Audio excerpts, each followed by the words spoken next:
So the next one here, we're going to look at the Mackenzie. Now hopefully everyone knows the Mackenzie is a river. So it's actually the longest river in Canada, so we get to learn a little bit about Canadian geography.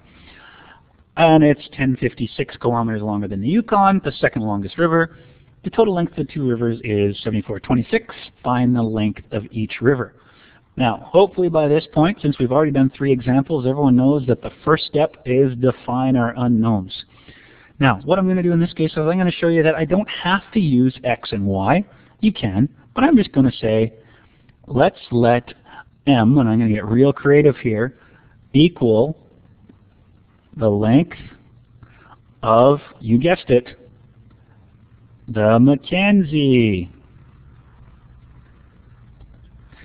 And since I'm so creative, we're going to let y equal the length of the Yukon. So I'm going to do it this time in terms of y and m. Now, y and m, we're going to have to go back to our equation, and we have 2 unknowns. We need to find 2 equations. So let's go back and let's read this problem carefully. And if you are struggling with word problems or had some difficulty, the big thing is let's go sentence by sentence. So it says the Mackenzie is the longest river in Canada, is 1056 longer than the Yukon, the second longest river. We're going to stop right there. So the Mackenzie is longer than the Yukon. So what we would have to do to write an equation is we would have to take the length of the Yukon River and add to it 1056. And if I took 1,056 kilometers and added it to the Yukon River, what we're going to get is we're going to get the length of the Mackenzie. That just comes from that first sentence.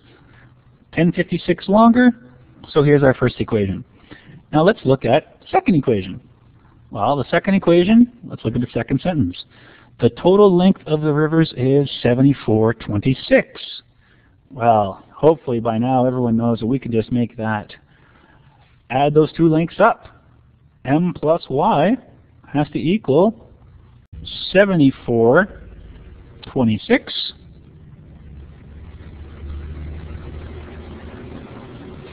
So now, since it's already solved for m, we can easily substitute this in.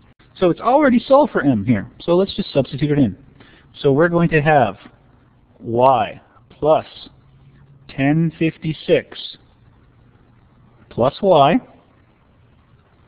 is equal to 7426. And now we're going to get 2y plus 1056 is going to equal 7426.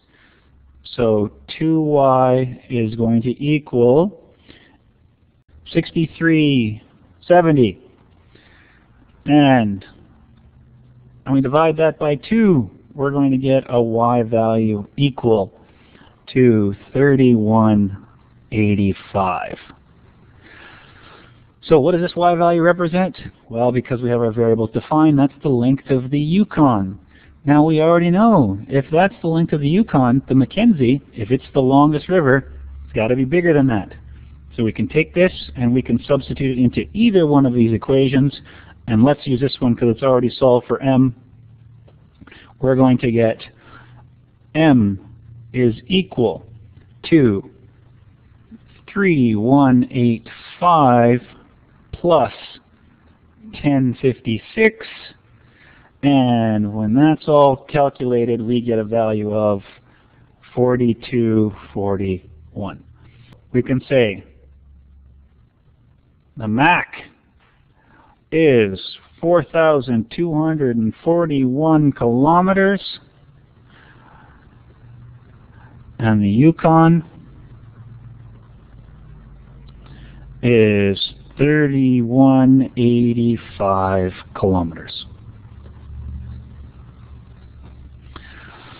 So that's solving word problems. The big step is just define those variables, and it applies to everyone. Find your unknowns, define your unknowns.